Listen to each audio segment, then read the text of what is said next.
بسم الله الرحمن الرحيم. تحية للمرأة المغربية بهذه المناسبة العظيمة، مناسبة ذكرى ديال اليوم العالمي للمرأة.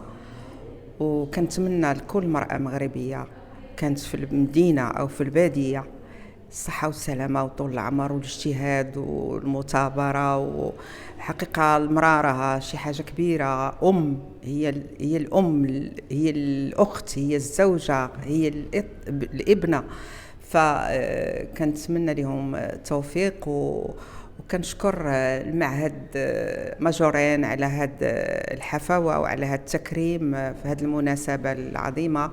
يعني الشكر كبير لأن باش يحتفى به في معهد دراسي، فهذا يعني شيء يشرفني وشكرا لكم. مساء الخير، معكم الفنانة نجوم الزهرة. أنا سعيدة بالدعوة اللي تلقيت من معهد ماجوريل باحتفاء اليوم العالمي للمرأة. والمرأة كيف كتعرفوا هي نصف المجتمع، فماشي كنخصوا لها غير نهار واحد في السنة، بل خصنا نخصوا لها السنة كاملة والعمر كله، لأنها هي نصف المجتمع وهي مرآة المجتمع. وإن أعددت يعني امرأة صالحة أعددت مجتمعا صالحا. فشكرا على هذه الدعوة الكريمة، وأتمنى لهم النجاح والاستمرارية، وشكرا. اليوم متواجدين في معهد ماجوريل الخاص بمناسبة اليوم العالمي للمرأة. هذا اليوم هذا اللي كيحتفل به العالم كله بالإنجازات ديال المرأة في جميع دول العالم. هذه كانت مناسبة باش نستضيفوا معنا مجموعة ديال الفنانات المغربيات ونكرموهم، وكانوا معنا أمهات كذلك. وهذا الشيء دائما في إطار الأنشطة الموازية اللي كنت مع معهد ماجوريل. اليوم كان تكريم الفنانة وأيقونة الشاشة المغربية نعيمة إلياس.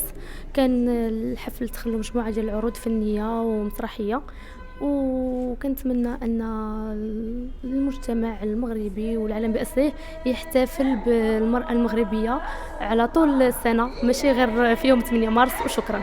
اليوم كيف ما شفتوا معنا كاملين احتفلنا بعيد المرأة كمؤسسة، اجتمعنا كاملين وكان حفل سبيسيال هذه المرة حيث كان بحضور الفنانة القديرة نعيمة إلياس. صراحة كانوا بزاف ديال الأنشطة، منها فقرات موسيقية، فقرات مسرحية. وكنبغي نشكر بزاف المعهد ديالنا اللي ديما كيدير بحال هاد الالتفاتات للتلاميذ ديالو والمرأة كعنصر نسوي في المجتمع، كيفاش كتنمي ذاتها وكيفاش وشنو حقات على مر السنوات. وكنتمنى عيد سعيد للمرأة المغربية، وكل عام وانتي ألف خير.